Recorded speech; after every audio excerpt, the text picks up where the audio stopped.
မင်္ဂလာပါရှင်။လိုက်စာ TV ရဲ့ဗမာတိုင်းသားဘာသာအစီအစဉ်ကနေပြန်လည်ကြိုဆိုလိုက်ပါရရှင်။နိုဝင်ဘာ12ရက်နေ့ညရရှိထားတဲ့သတင်းတွေကိုကျမအခွန်မန်ဂျေလာကနေပြီးတော့တင်ဆက်ပေးသွားပါမယ်ရှင်။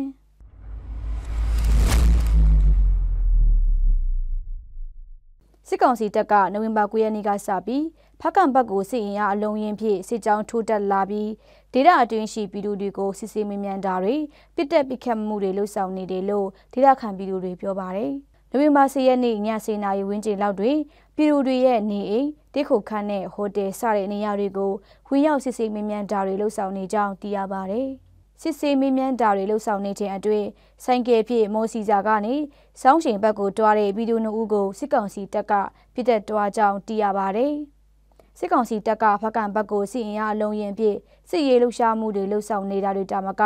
စစ်ကောင်စီဘက်ကစစ်ရှုံနာတာတွေများလာတာကြောင့်စစ်ပွဲဖြစ်ပွားနေတဲ့နေရာတွေနဲ့ပြည်သူများရှိရာကြီးရွာရဲရွာများထိလေကြောင်းပြေးတိုက်ခိုက်တာတွေလက်နက်ကြီးဖြင့်ကိုငြိမ်ပိခတ်မှုတွေလှုပ်ဆောင်နေကြောင်းသိရပါတယ်ရှင်။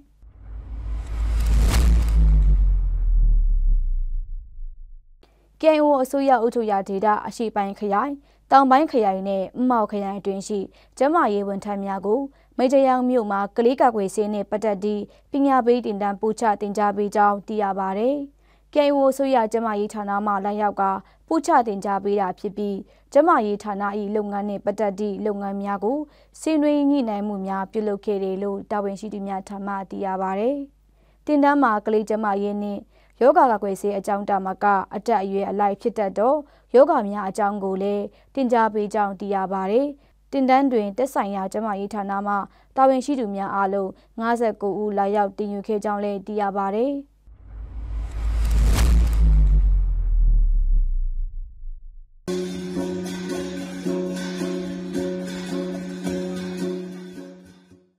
မေဂျာရောင်လွေဝင်းဟိုင်းမှာပြည်လည်မှုမှန်တိဆောက်ပြီးစီတဲ့ဗုဒ္ဓဘုရားစေတီဖွင့်ပွဲအဖြစ်ဘုရားပူဇော်ခြင်းဆုတောင်းခြင်းအခမ်းအနားကိုနိုဝင်ဘာ12ရက်နေ့ကပြုလုပ်ခဲ့ကြောင်းသိရပါတယ်။လွေဝင်းဟိုင်းဘုရားစေတီဟာအချိန်ကာလကြာလာဒီနေ့အမျှဟောင်းနှံယိုရင်းပျက်စီးလာတာကြောင့်လွေဝင်းဟိုင်းရှိဗုဒ္ဓဘာသာဝင်ဒေသခံပြည်သူများစုပေါင်းက